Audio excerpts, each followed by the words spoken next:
iStock Audio.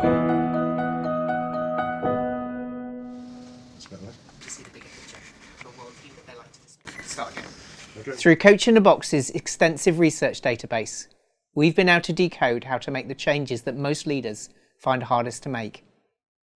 In this video, we'll share what this research says about the great strategic and breakthrough thinkers. Those individuals are able to step back and see things from a much broader perspective. They see the whole of a situation and how it fits together. They challenge the way we see the world and change the way we think and make the right decisions and see them through. So, if you're wrestling, not for the first time, with an issue or a challenge that you can't crack, and whatever you seem to do, you always end up with the same result. Or perhaps you feel you're being pulled around by day-to-day pressures and don't make the time to think and act more strategically. Or generally, are you interested in improving the quality of your thinking and decision making? Then maybe you're ready to make this shift. Those that make this shift in our data seem to do so through a three-stage practice. A metaphor I love for the first stage comes from the best-selling author, Stephen Covey. He tells a story about a troop of soldiers in the jungle. They're all there in single file, chopping their way through the thickest vegetation imaginable, trying to find a way through. The sergeant's doing a great job of rotating the soldiers as they get tired, to ensure they're going as fast as they can. It's tiring work and they're moving forward.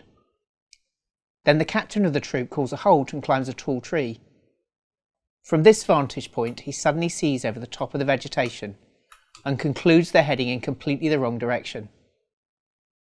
So in spite of the fact that everyone's working so hard, it's all in vain.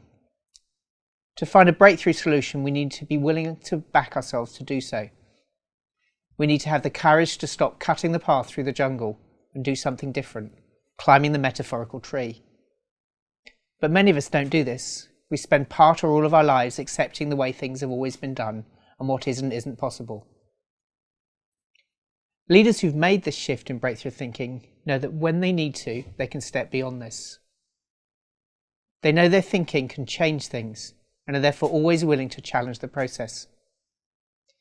And perhaps equally importantly, they value this and make time to stop and find a way to see the bigger picture. Which is why research keeps identifying great leaders as being the ones who challenge the process and think differently.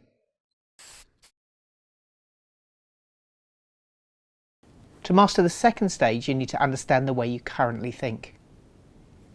The human brain is hardwired not to think creatively.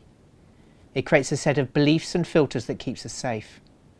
It helps us put our clothes on in the right order. It helps us cross the road without being run over by a bus. But this creates a set of biases and assumptions that are a barrier to breakthrough thinking. So what can we do about it? Well, obviously the first thing is to be aware of it. But great thinkers go beyond this and realise that if they're going to solve a challenging problem, they need to get their biases challenged. And the only way to do this is to seek diverse perspectives. They consciously seek perspectives from people who don't think like them and get curious when they encounter a worldview that they like to dismiss. And in doing this, they're able to see the problem in a much more rounded way. This is called divergent thinking. The third stage is about convergent thinking, the art of harvesting ideas, assessing their merit, and narrowing them down so they're suitable to deal with specific issues you face.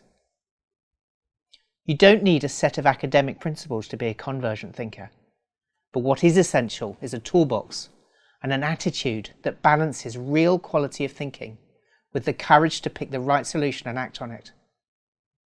A famous example of a breakthrough thinker is Alexander Fleming. In 1928, he was Professor of Bacteriology at St Mary's Hospital in London. Returning from a holiday, he decided to have a tidy up and began sorting through the petri dishes he'd been growing bacteria on in the lab. He noticed that one of the dishes had mould on it, and no bacteria had grown around the mould, which was not what he expected at all.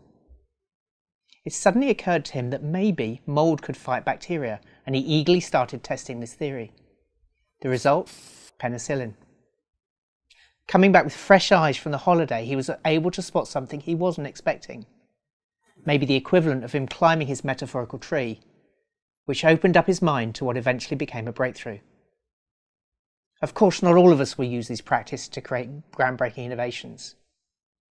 But we will find ourselves thinking more strategically, seeing new possibilities, and having the courage to implement very different solutions. iStock Audio.